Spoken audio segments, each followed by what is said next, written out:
नमस्कार, आप देख रहे हैं इंडिया टीवी। आपके साथ मैं हूं पंकज भार्गव।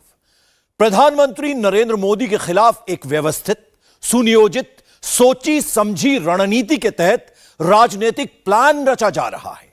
सनातन धर्म के खिलाफ हेट टेप बनाने वाले नेता दरअसल नरेंद्र मोदी को टारगेट कर रहे हैं। नरेंद्र मोदी का सबसे पक्का vote bank Hindu vote bank है। इसी हिंदू वोट बैंक को बांटने के लिए सनातन धर्म के खिलाफ ओछी टिप्पणी की जा रही है। स्टालिन की पार्टी से बुलवाया जा रहा है और कांग्रेस की लीडरशिप चुप है। कांग्रेस अध्यक्ष खड़गे के बेटे सनातन को बदनाम कर रहे हैं और राहुल गांधी चुप्पी साधे बैठे हैं। आज आपको समझाते हैं सनातन के खिलाफ अचानक जो प्रचार शुरू हुआ है, इस कैंपेन का असली मकसद मोदी सरकार गिराना क्या है। मोदी से ऐसी चिढ़ है कि कुछ नेता सनातन से भिड़ गए। हिंदुओं को बांटकर सत्ता तक पहुंचने का फॉर्मूला कहां बना है, यह मंत्र किसने सिखाया है, सब आपको बताते हैं इस रिपोर्ट में। क्या सनातन को गाली देने का प्लान इंडिया अलायंस की मुंबई बैठक में ही तय हुआ?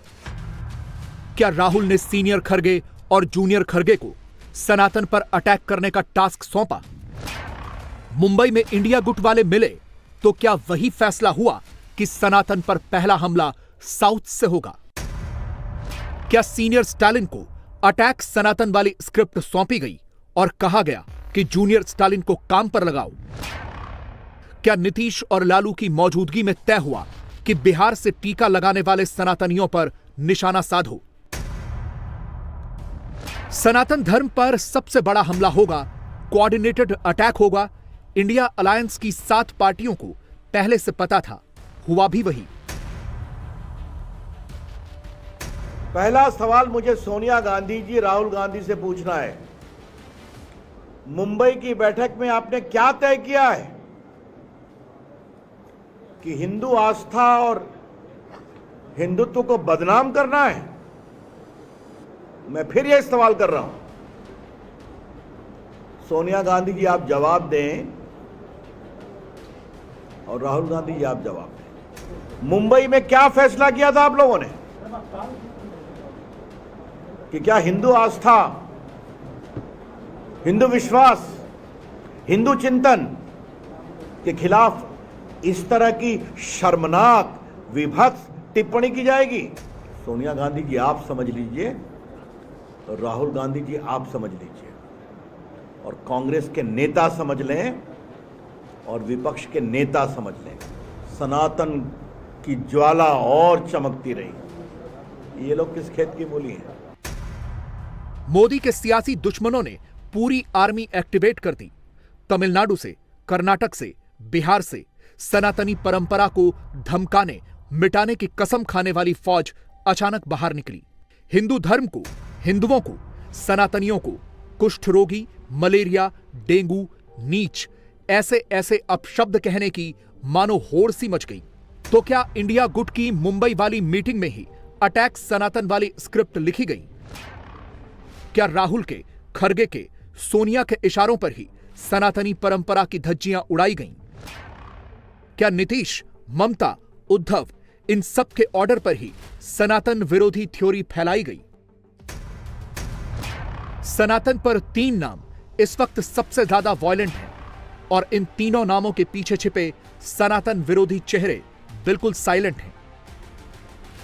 मानवता का धर्म जो सनातन धर्म है, उस पर उंगली उठाने का मतलब मानवता को संकट में डालने का कुत्सित प्रयास। के बावजूद भी अगर जिसकी समझ में नहीं आता है, अपनी मूर्खतावश वह अगर सूर्य की तरफ थूकने का प्रयास कर रहा है, तो सूर्य पे उसका थूक नहीं पहुंचेगा, उसके सिर पे स्वयं गिरेगा और उसको और उसकी आने वाली पीढ़ी को स्वयं लज्जित होना पड़ेगा। नफरत नहीं, प्रेमवादी है, गर्व से कहते हैं हिंदुत्ववादी है, लेकिन इन लोगों की ओर देखिए, इनके अहंकार और घमंड में कमी लाए, इनकी सोच में सुधार हो। क्या कहते हैं, अरे मुगल और अंग्रेज भी सनातन धर्म को खत्म नहीं कर पाए। ये किस खेत की मूली है? सनातन था, सनातन है और सनातन रहेगा। इनके मन में सनातन को खत्म करने का था, जो अब दर्शा रहे हैं, और ये देश का सनातन नहीं बर्दाश्त करेगा। और गलतफहमी में न रहें कि हिंदुओं को जात में बांट देंगे और हम सनातन को खत्म कर देंगे, ये गया जमाना। मुंबई के बाद ये तमाशा शुरू हुआ है नए सिरे से। कहीं ना कहीं इसके पीछे षड्यंत्र दिखता है। जो लोग चुनाव के समय मंदिरों में जाकर तिलक लगाकर माला पहनते हैं वो आज चुप हैं। सोनिया गांधी, राहुल गांधी, केजरीवाल, इनका मौन किस बात के लिए? इंडिया अलायंस की 3 बड़ी पार्टियां सनातन को दफन करने वाली लाइन पर चल रही हैं। नंबर 1 है कांग्रेस, नंबर 2 है दक्षिण में कांग्रेस की सबसे भरोसेमंद पार्टनर डीएमके और नंबर 3 है बिहार में लालू की पार्टी आरजेडी। और ये उन पार्टियों से जुड़े वो 5 चेहरे हैं जिन्होंने पिछले 72 घंटों में सनातन के खिलाफ अलग अलग तरीके से अपने अपने मोहरे फिट किए हैं। इंडिया अलायंस पार्टियों में मौजूद जूनियर हो या सीनियर, सबने सनातन के खिलाफ हेट स्पीच वाला प्रीमियर किया है। किसने क्या कहा है पहले ये सुनिए, फिर आगे की बात करेंगे। सनातन को टारगेट करने की शुरुआत तमिलनाडु के सीएम के बेटे उदयनिधि स्टालिन ने की। सनातन की तुलना डेंगू मलेरिया जैसी बीमारी से कर दी। ये तक कह दिया कि मच्छर, डेंगू बुखार, मलेरिया, कोरोना ये ऐसी चीजें हैं जिनका हम केवल विरोध नहीं कर सकते, हमें इन्हें मिटाना होगा। सनातन भी ऐसा ही है। जूनियर स्टालिन ने सनातन का वजूद मिटाने की बात कही तो सीनियर स्टालिन उन्हें डिफेंड करने पहुंच गए। पहले ट्वीट किया, यह कहा कि बयान को तोड़ मरोड़ कर पेश किया गया। फिर बयान वाला पोस्टर जारी किया और पोस्टर की टैगलाइन में मोदी को निशाना बना दिया। लेकिन यह सिर्फ लीपापोती थी। सब पहले से तय मुंबई वाली स्ट्रेटजी थी। तभी तो जूनियर स्टालिन के बाद सनातन को गाली देने वाली फौज का दूसरा सैनिक सामने आया। डीएमके के ए राजा ने कह दिया, सनातन धर्म की तुलना एचआईवी और कुष्ठ रोग जैसे सामाजिक कलंक वाली बीमारियों से की जानी चाहिए।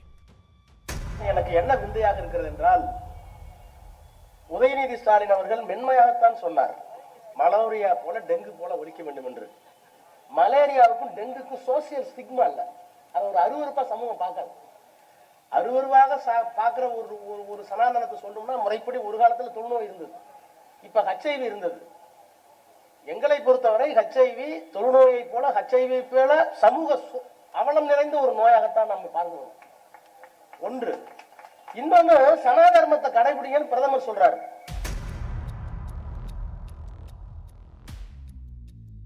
ए राजा ने न सिर्फ सनातन को टारगेट किया बल्कि उदयनिधि स्टालिन के बयान को भी डिफेंड किया। तो क्या यह सब डीएमके के पार्टनर कांग्रेस के कहने पर हुआ?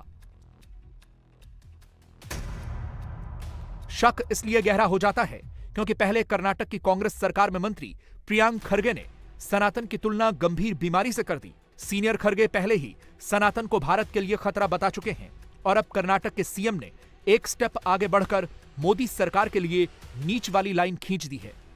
ಬಿಜೆಪಿಯವರು ಬಡವರ ಪರವಾಗಿದ್ದಾರಾ? ಬಡವರ ಪರವಾಗಿದ್ದಾರಾ?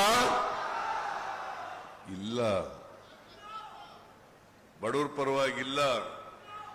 ನಾವೇನು ಪುಕ್ಕಟೆ ಕೇಳಿರಲಿಲ್ಲ. ಅಕ್ಕಿನ ದುಡ್ಡು ಕೊಡ್ತೀವಪ್ಪ, ದುಡ್ಡು ಕೊಡ್ತೀವಿ, 36 ರೂಪಾಯಿ ಕೊಡ್ತೀವಿ, ಅಕ್ಕಿ ಕೊಡ್ರಿ ನಮಗೆ ಅಂತ ಹೇಳಿ ಕೇಳಿದಾಗ ಹೂ ಅಂತ ಒಪ್ಕೊಂಡು ಆಮೇಲೆ ಕೊಡದೆ ಹೋದ್ರಲ್ಲ, ಇವ್ರು ಎಂತ ನೀಚರು ಅಂತಕ್ಕಂಥದನ್ನ ತಾವೆಲ್ಲ ತೀರ್ಮಾನ ಮಾಡಬೇಕು. ಬಡವರ ವಿರೋಧಿಗಳು, ಬಡವರ ವಿರೋಧಿಗಳು, ಮನುಷ್ಯತ್ವ ಇಲ್ಲೇ ಇರ್ತಕ್ಕಂಥ ಜನ. इंडिया अलायंस की नंबर 1 और नंबर 2 दोनों पार्टियां सेम लाइन पर चल रही हैं और यह सोची समझी स्ट्रैटेजी ही है। सोनिया गांधी वैसे तो संसद के स्पेशल सेशन बुलाए जाने पर मोदी को चिट्ठी लिख देती हैं, लेकिन अपने साथियों द्वारा सनातन के अपमान पर चुप्पी साध लेती हैं। राहुल वैसे तो टीका लगाकर, फूल माला पहनकर मंदिर मंदिर द्वारे द्वारे घूमते हैं, लेकिन सनातन को नीचा दिखाए जाने वाले अपशब्द पर कुछ नहीं बोलते। ये वही राहुल हैं जो ईद पर सुबह सुबह उठकर ट्वीट कर देते हैं, लेकिन जन्माष्टमी पर घंटों घंटों तक 2 शब्द तक लिखने से बचते हैं। उदयनिधि स्टालिन जब सनातनी परंपरा के खात्मे की बात करते हैं तो कांग्रेस पार्टी उसे फ्रीडम ऑफ स्पीच बताकर डिफेंड करती है। कांग्रेस पार्टी राहुल की भारत जोड़ो यात्रा को तीर्थ यात्रा कहती है, लेकिन सनातन धर्म पर ए राजा के विवादित बयान पर मौन व्रत धारण कर लेती है। कैमरे पर सब कुछ अच्छा अच्छा ही कहती है। हम बहुत स्पष्ट तौर पे ये कह चुके हैं और फिर से दोहरा रहे हैं, इस तरह की टिप्पणियों के हम साथ नहीं हैं। भारतीय राष्ट्रीय कांग्रेस हर धर्म को, हर सोच को साथ लेकर चलने की इतिहास रखती है और समझती है कि यह देश एक सतरंगी देश है, सबका जहां एक स्थान है। किसी को कम दिखाना, किसी को ज्यादा दिखाना, न ये संविधान इसकी अनुमति देता है, न भारतीय राष्ट्रीय कांग्रेस की ऐसी कोई परंपरा है। इसलिए हम इस तरह की टिप्पणियों के साथ बिल्कुल सहमत नहीं है। It suits the prime minister, let him twist those remarks. आप उस चीज को कैसे ट्विस्ट करते हैं वो आप जानिए, कौन कैसे ट्विस्ट करना चाहता है वो आप जानिए।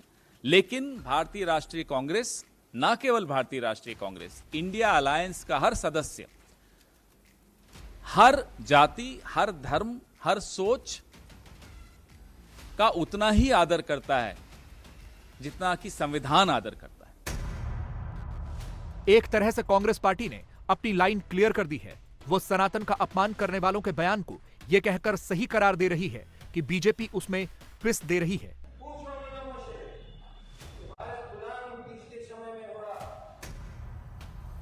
लेकिन ऐसा लगता है कि कांग्रेस ने अपने इंडिया अलायंस वाले आरजेडी के जगदानंद सिंह को नहीं सुना, जिन्होंने तिलक लगाकर घूमने वालों को लेकर अमर्यादित टिप्पणी की है।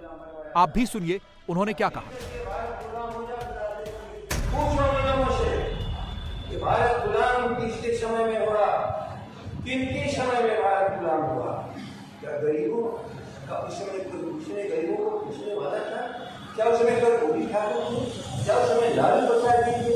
क्या उसमें डॉक्टर रावण को हड़िया किले में बांध और टीका लगा के घूमने वाले ने भारत को गुलाम बनवाया था? और फिर कैसे भारत गुलाम हो जाए, राज्य को भेज करने का प्रयास कर रहा है दिमागी गंगाई को। मोदी हटाओ इकोसिस्टम का प्लान ही यही है। पहले सनातन धर्म का अपमान करो, फिर उसकी आड़ में मोदी की हिंदू हृदय सम्राट वाली इमेज को टारगेट करो। ये भी सत्य है कि आज कुछ ऐसे लोग हैं जो हमारे सनातन धर्म को चुनौती देते हैं कि नेस्तो नाबूद कर देंगे। आज अगर यहाँ का वो नजारा देखते तो उन्हें समझ आता कि प्रभु जो कहते हैं संभवामि युगे युगे, ये वो भक्त हैं जो हर युग में धर्म को, आस्था को और आस्था के हर प्रतीक को जीवित रखते हैं। फिर से सबसे आग्रह है कि जो सनातन धर्म को चुनौती देते हैं, लाला की आवाज, भक्तों की आवाज उन तक पहुंचे और उनको पता चले कि हम सब एकत्रित हुए हैं। इस दिव्य दर्शन के माध्यम से हम सब पुनः कहते हैं कृष्ण कन्हैया लाल की। वहां तक नहीं गई आवाज भाई। पुनः सबसे आग्रह है कि जिन लोगों ने सनातन धर्म को चुनौती दी है, उनके कानों तक हमारे स्वर पहुंचे कि जब तक एक एक भक्त इस पुण्य धरती पर जीवित है, तब तक कोई ऐसा नहीं जो धर्म को चुनौती दे, कोई ऐसा नहीं जो आस्था को चुनौती दे। आप सबसे पुनः आग्रह है कि जोर से बोलें कृष्ण कन्हैया लाल की। कांग्रेस के नेता, डीएमके के नेता, आरजेडी के नेता कैमरे के लिए मंदिर मंदिर, द्वारे द्वारे तो घूमते हैं, लेकिन सनातन पर अनाप शनाप ही बोलते हैं। एक बोलता है तो उसको डिफेंड करने के लिए दूसरा आता है, दूसरा बोलता है तो तीसरा आता है। ममता खुलकर सनातन का अपमान करने वालों के खिलाफ कुछ नहीं बोलती, पीछे से कवर फायर ही देती हैं। उद्धव ठाकरे की जिस पार्टी ने हिंदुओं के मान सम्मान के नाम पर अपनी राजनीति चमकाई, उसे भी सनातन का अपमान करने वालों के खिलाफ दो शब्द बोलने में 72 घंटे से ज्यादा का वक्त लग जाता है। लेकिन यहां भी निजी राय बोलकर पल्ला झाड़ लिया जाता है। देखिए, कोई माहौल गरमाने गया है। हमने वो बयान को भी देखा है, सुना है, और जो लोग ये माहौल गरमाने जा रहे थे उनके भी बयान हमने सुने हैं। मारन साहब, दयानिधि स्टालिन साहब जो है मंत्री है, और उनका बयान का कोई समर्थन नहीं करेगा। इस प्रकार के जो बयान है उससे बचना चाहिए। हम इंडिया के घटक दल है सब। ये आपकी राय हो सकती है, ये डीएमके की राय हो सकती है, द्रविड़ संस्कृति की राय हो सकती है, लेकिन इस देश में लगभग 90 करोड़ हिंदू रहते हैं, उनकी आस्था है। मुसलमान रहते हैं, पारसी है, जैन है, लिंगायत समाज के लोग हैं, सभी का अपने अपनी आस्था होती है। आप उनके आस्था को ठेस नहीं पहुंचा सकते। अपनी व्यक्तिगत राय है, अपने पार्टी की राय है, अपने तरफ रखिए, अपने राज्य में रखिए। इस प्रकार से पूरा देश का माहौल जो है वो बिगड़ गए। भारतीय जनता पार्टी के हाथ में कोई ऐसा हथियार न लगे कि जिसकी वजह से वो हमारे पर हमले करते रहे। हमने आज हमारी बात रखी है। एम.के. स्टालिन साहब बहुत रिस्पेक्टेबल नेता है, देश उसको मानता है। वो भी हमारे साथ एक युद्ध में उतरे हैं। ऐसे समय में स्टालिन साहब की जो सिपाही सलाहकार है वो थोड़े बचकर बयान करे तो इंडिया जो है उसमें रुकावट नहीं आएगी। धीरे धीरे ही सही आपको समझ में आ रहा होगा कि पिछले एक हफ्ते में सनातन को लेकर इंडिया अलायंस के नेताओं ने जो कुछ भी कहा है वो यूं ही नहीं कहा है। किसी की जुबान नहीं फिसली है। सब कुछ एक व्यवस्थित षड्यंत्र का हिस्सा है, जिसमें सनातन के खिलाफ, सनातन धर्म को फॉलो करने वाले मोदी के खिलाफ साजिश वाला किस्सा है। स्वामी प्रसाद मौर्य बोलते हैं कि हिंदू धर्म एक धोखा है। उसके बाद वहां का उदयनिधि बोलते हैं। उसके बाद कर्नाटक का होम मिनिस्टर परमेश्वर बोलता है। उसके बाद ए राजा बोलते हैं। अब बिहार में जगदानंद सिंह बोल रहे हैं। ये आपको लग रहा है कि ये केवल ऐसे ही चल रहा है? और ये जो काम कर रहे हैं तथाकथित INDIA और घमंडिया गठबंधन वाले ही दल कर रहे हैं। इसका अंत नहीं होगा, क्योंकि भारत के विरुद्ध लगी हुई शक्तियां इतनी आसानी से हार नहीं मानेंगी। और अभी आप देखिएगा 2024 तक निरंतर इस ढंग के बयान भी आते रहेंगे और भी हो सकता उकसावे वाली कार्रवाइयां होती रहें। ये आप मान के चलिए। विडंबना देखिए, इंडिया अलायंस उस वक्त सनातन धर्म पर हमले तेज कर रहा है जिस वक्त पूरी दुनिया में सनातन का, सनातनियों का डंका बज रहा है। ये तस्वीरें हिंदुस्तान की नहीं, अमेरिका के केंटुकी के लुइसविले की हैं। लुइसविले के मेयर ने शहर में 3 सितंबर को सनातन धर्म दिवस घोषित कर दिया है। सोचिए, सनातन का ऐसा शौर्य विदेशों में भी दिख रहा है। लेकिन मोदी के सियासी दुश्मनों को प्रधानमंत्री से इतनी चिढ़ है कि अब वो देश के भीतर ही हिंदुओं से भिड़ गए हैं, हिंदू आस्था को ठेस पहुंचाने लगे हैं। वार्ताव्युत्थानम धर्मस्य तदात्मानं सृजाम्यम परित्राणाय साधूनां विनाशाय च दुष्कृताम धर्म संस्थापनार्थाय संभवामि युगे युगे। कन्हैया आते हैं, आते रहे हैं, सदैव थे, हैं और रहेंगे। सनातन है, ना उनका आदि है ना उनका अंत है। जो सनातन का विरोध कर रहे हैं उनका राजनीतिक अंत जरूर होगा। आज कृष्ण जन्माष्टमी पर बहुत बहुत शुभकामनाएं। ये मोदी को हराने वाला धर्म विशेष प्लान है, इसीलिए टारगेट पर सनातन है। वही सनातन जिसके निशान देश के संविधान पर भी हैं।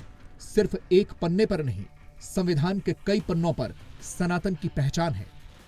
थोड़ा देश के ज्ञान के लिए और थोड़ा सोनिया गांधी के ज्ञान के लिए मुझे कुछ चर्चा करना चाहता हूं कि लोग कहते हैं ना हम संविधान से चलेंगे, आजकल नया हम संविधान हमारा धर्म है। थोड़ा मैं संविधान की ओरिजिनल प्रति दिखाना चाहता हूं सोनिया जी, राहुल जी और प्रियंका जी को, जिस पर नेहरू जी का भी हस्ताक्षर है। ये उसकी ओरिजिनल प्रति है। देश के कानून मंत्री के रूप मैंने छपवाया था इसको, पर ये बहुत बड़ी है, छोटा बनवाया था।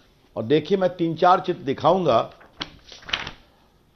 आप देखिए, मौलिक अधिकार फंडामेंटल राइट चैप्टर के ऊपर क्या है? प्रभु राम, माता जानकी और लक्ष्मण के साथ श्रीलंका विजय के बाद अयोध्या लौट रहे हैं। सनातन। अब जो नीति निर्देशक तत्व है उस पर क्या तस्वीर है? मूल संविधान। प्रभु श्री कृष्ण महाभारत में अर्जुन को गीता का ज्ञान दे रहे हैं। तीसरा,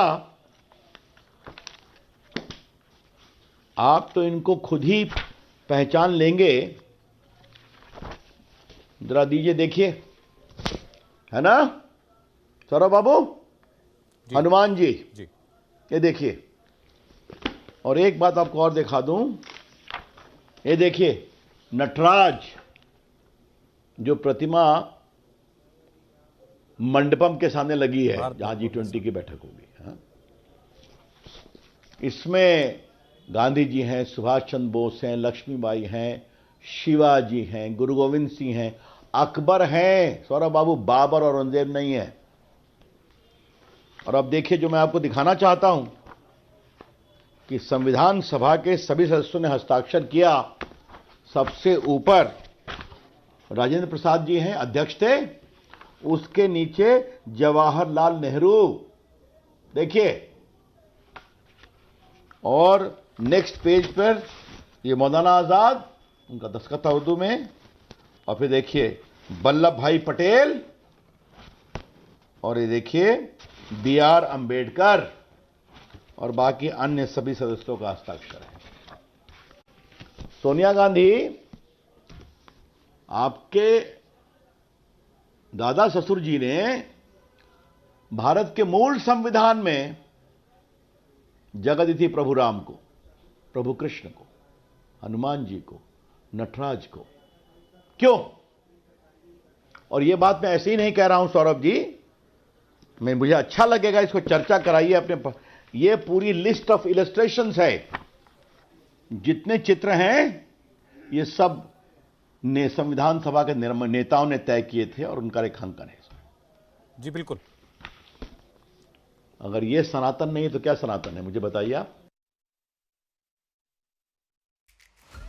क्रोनोलॉजी क्लियर है।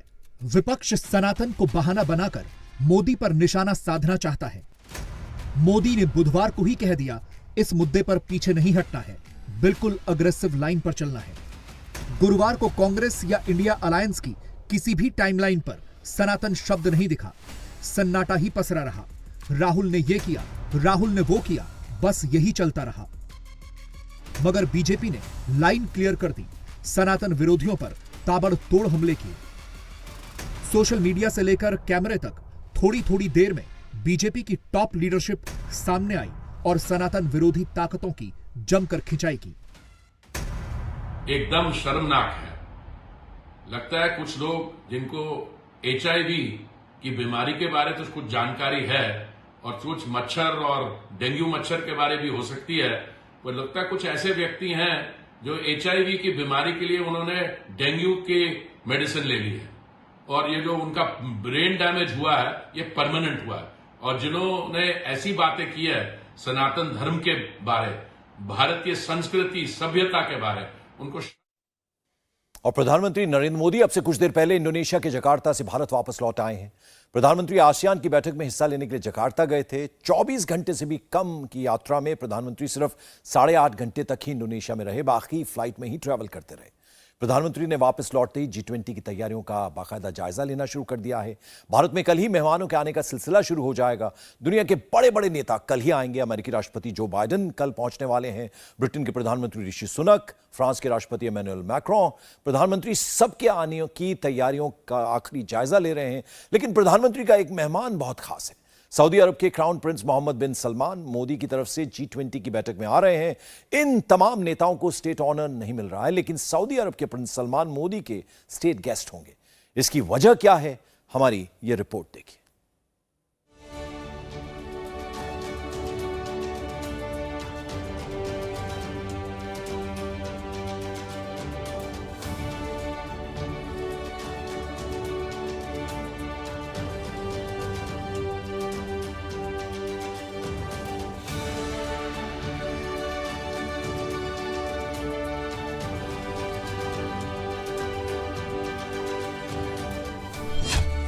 सिर्फ 8.5 घंटे के लिए एक मुस्लिम देश में क्यों गए मोदी? 14 घंटे फ्लाइट में बिताकर दिल्ली से 5000 किलोमीटर दूर क्यों गए मोदी? G20 की बैठक से ठीक पहले इंडोनेशिया क्यों गए प्रधानमंत्री नरेंद्र मोदी?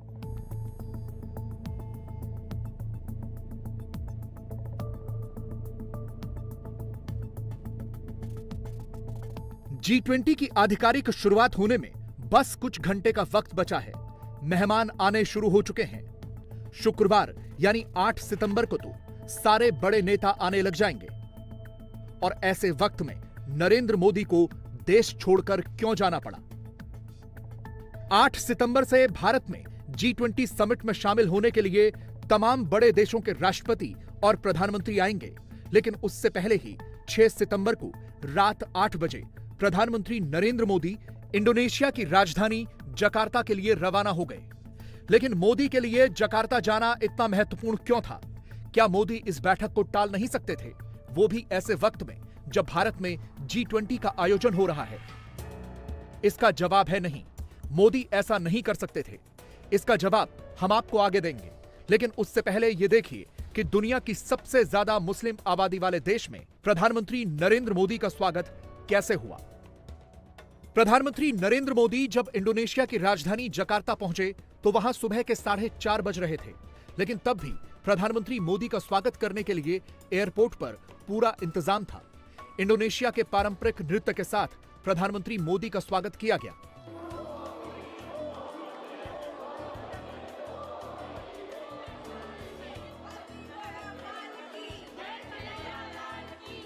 प्रधानमंत्री नरेंद्र मोदी का स्वागत करने के लिए सुबह सुबह ही इंडोनेशिया में रहने वाले भारतीयों की भीड़ लगी थी।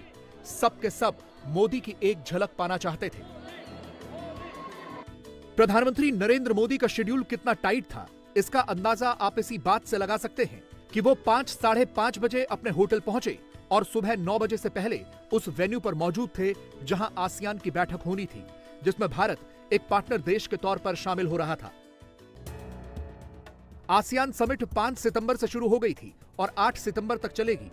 आसियान में Malaysia, Indonesia, Myanmar, Vietnam, Cambodia, Philippines, Brunei, Thailand, Laos और सिंगापुर शामिल हैं।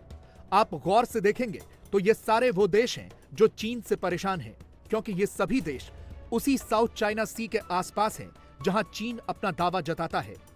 साउथ चाइना सी को लेकर आसियान के 5 सदस्य देशों और चीन में विवाद है।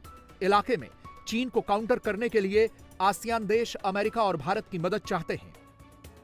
इसीलिए प्रधानमंत्री नरेंद्र मोदी G20 की तैयारियों को छोड़कर इस महत्वपूर्ण बैठक में हिस्सा लेने के लिए गए, क्योंकि उन्हें पता है कि चीन की गुंडागर्दी के सामने इन छोटे देशों का साथ देने से संदेश बहुत बड़ा जाएगा। आसियान भारत की एक्ट ईस्ट पॉलिसी का केंद्रीय स्तंभ है। भारत आसियान सेंट्रलिटी और इंडो पैसिफिक पर आसियान के आउटलुक का पूर्ण समर्थन करता है। भारत के इंडो पैसिफिक इनिशिएटिव में भी आसियान क्षेत्र का प्रमुख स्थान है। पिछले वर्ष हमने भारत आसियान फ्रेंडशिप ईयर मनाया और आपसी संबंधों को एक कॉम्प्रिहेंसिव स्ट्रेटेजिक पार्टनरशिप का रूप दिया। योर मैजेस्टी, एक्सेलेंसीज, आज वैश्विक अनिश्चितताओं के माहौल में भी हर क्षेत्र में हमारे आपसी सहयोग में लगातार प्रगति हो रही है। यह हमारे संबंधों की ताकत और रेजिलियंस का प्रमाण है। जब से चीन के पास पैसा आया है, उसने पैसे के दम पर छोटे छोटे देशों को गुलाम बनाना शुरू किया है ताकि वो उन पर कब्जा कर सके। ऐसा ही उसने इन आसियान देशों के साथ भी किया। 1990 के दशक में आई एक इकोनॉमिक क्राइसिस की वजह से इन देशों की चीन पर निर्भरता काफी बढ़ गई थी। उस दौरान चीन की आर्थिक स्थिति काफी बेहतर थी। इसके चलते आसियान ने चीन के साथ फ्री ट्रेड एग्रीमेंट किए, उसे अपना डायलॉग पार्टनर भी बनाया। लेकिन जब चीन ने फायदा उठाना शुरू किया तो इन देशों ने अमेरिका और भारत जैसे देशों से संबंध मजबूत कर इन्हें भी अपना डायलॉग पार्टनर बना लिया। इसीलिए इस आसियान समिट में भारतीय प्रधानमंत्री नरेंद्र मोदी के अलावा अमेरिका के उपराष्ट्रपति कमला हैरिस भी थी। मोदी इस कूटनीतिक फोरम की महत्ता को जानते हैं। उन्हें पता है कि चीन पर घेराबंदी के लिए यह कितना जरूरी है। इसीलिए मोदी हर बार इस समिट में हिस्सा लेते हैं। वो अब तक 9 बार आसियान समिट में हिस्सा ले चुके हैं। इस वर्ष की आसियान समिट की थीम है ASEAN matters, epicentrum of growth. ASEAN matters क्योंकि यहां सभी की आवाज सुनी जाती है, और ASEAN is epicentrum of growth क्योंकि वैश्विक विकास में आसियान क्षेत्र की अहम भूमिका है।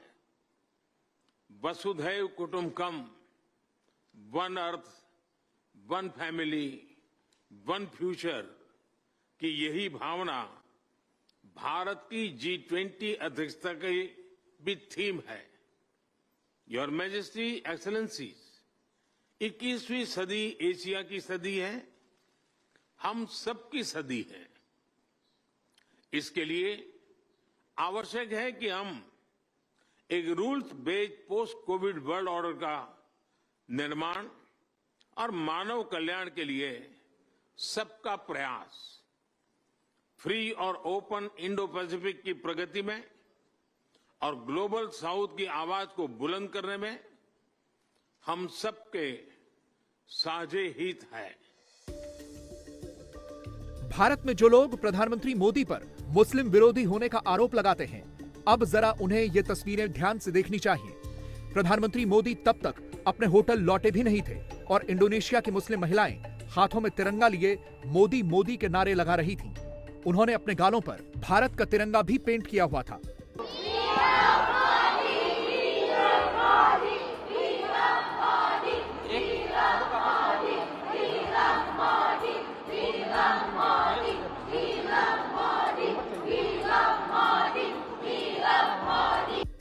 इंडोनेशिया की जनसंख्या 27.5 करोड़ है और इसमें से भी 90% मुसलमान हैं, यानी इंडोनेशिया दुनिया की सबसे ज्यादा मुस्लिम आबादी वाला देश है। लेकिन इसके बावजूद इंडोनेशिया की मुस्लिम पॉपुलेशन में प्रधानमंत्री मोदी का क्रेज दिखता है। पीएम साहब से मुलाकात हुई, हम उनसे मिलके जितना खुश हुए उससे बहुत ही ज्यादा वो हमसे मिलके खुश हो रहे हैं। और सो एनर्जी और best of luck for Indians and भारतीय। हम बहुत खुशी है, आप देख रहे हैं इतना उल्लास और इतनी खुशी यहाँ पे तमाम इंडियन डायस्पोरा के बीच में। और we wish best for India, we wish best for Bharat and for PM साहब। करीब 24 घंटे की यात्रा करने के बाद प्रधानमंत्री नरेंद्र मोदी दिल्ली लौट आए हैं और अब 8 सितंबर यानी शुक्रवार से यहां भी G20 देशों के नेताओं के साथ बायलैटरल मीटिंग्स शुरू होनी है। शुक्रवार को अमेरिका के राष्ट्रपति जो बाइडेन पहुंच रहे हैं और कल ही उनसे प्रधानमंत्री नरेंद्र मोदी द्विपक्षीय बातचीत करेंगे। वैसे तो G20 में ग्लोबल जीडीपी के 80%, इंटरनेशनल ट्रेड के 75% और दुनिया की आबादी के 2/3 देशों के प्रतिनिधि आ रहे हैं। लेकिन सबसे खास होने वाला है मुस्लिम देशों के राष्ट्राध्यक्षों का स्वागत और मुलाकात।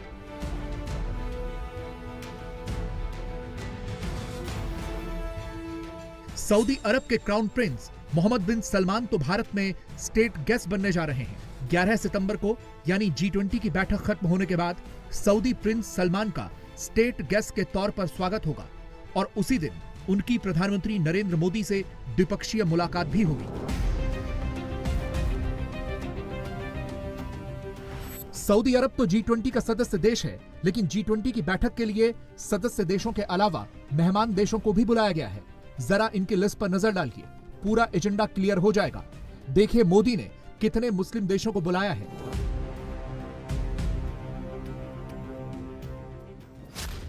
भारत ने Bangladesh, Egypt, Mauritius, Netherlands, Nigeria, Oman, Singapore, Spain और यूएई को मेहमान देशों के तौर पर बुलाया है।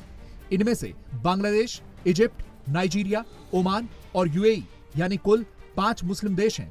इसके अलावा सऊदी अरब, इंडोनेशिया और तुर्की तो G20 के सदस्य देश होने के नाते आ ही रहे हैं। यानी कुल मिलाकर भारत में G20 की समिट में 8 मुस्लिम देशों के हेड मौजूद रहेंगे। देखिए कौन कौन आ रहा है। सऊदी अरब के क्राउन प्रिंस मोहम्मद बिन सलमान, इंडोनेशिया के राष्ट्रपति जोको विडोडो, तुर्की के राष्ट्रपति तैयब एर्दोगान, यूएई के राष्ट्रपति मोहम्मद बिन जायद अल नाहयान, बांग्लादेश की प्रधानमंत्री शेख हसीना, नाइजीरिया के राष्ट्रपति बोला अहमद टिनुबू, इजिप्ट के राष्ट्रपति अब्दुल फतेह अल सीसी, ओमान के सुल्तान हैदम बिन तारिक,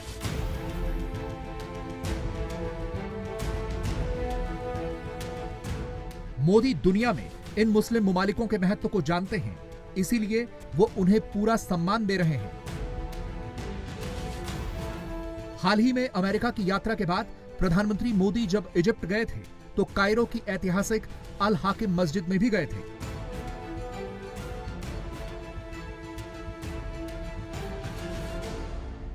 इसी दौरान प्रधानमंत्री मोदी ने इजिप्ट में रहने वाले दाऊदी बोहरा समुदाय के लोगों से भी मुलाकात की थी।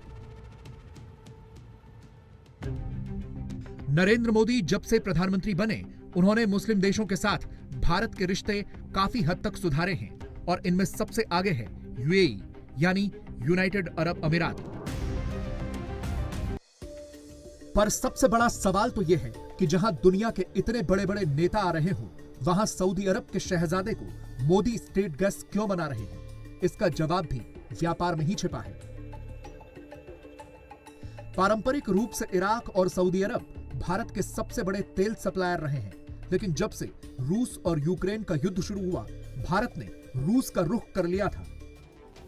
रूस अपनी तेल की कीमतों पर छूट दे रहा था, इस वजह से भारत भरपूर मात्रा में तेल का आयात कर रहा था। लेकिन अब स्थिति बदल गई है। भारत जुलाई 2023 में रूस से 2.1 मिलियन बैरल प्रतिदिन के हिसाब से तेल का आयात कर रहा था, लेकिन अगस्त 2023 में रूस से तेल का यह आयात घटकर 1.63 मिलियन बैरल प्रतिदिन का रह गया, जो कि पिछले 7 महीनों में सबसे कम है।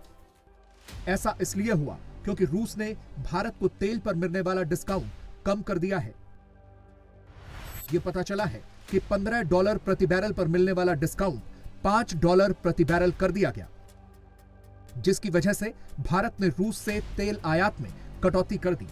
भारत का तेल पहले भी सऊदी अरब और इराक जैसे खाड़ी देशों से आता था। भारत ने वापस इन्हीं से तेल का व्यापार करना शुरू कर दिया है। अगस्त में भारत ने सऊदी अरब से 8,40,000 बैरल प्रतिदिन के हिसाब से तेल आयात किया, जो उससे पिछले महीने यानी जुलाई की तुलना में 60% ज्यादा है। सऊदी अरब के क्राउन प्रिंस को स्टेट वेलकम देने के पीछे एक वजह यह भी हो सकती है ताकि भारत की तेल सप्लाईज पर सऊदी अरब की तरफ से कभी कोई समस्या ना आए।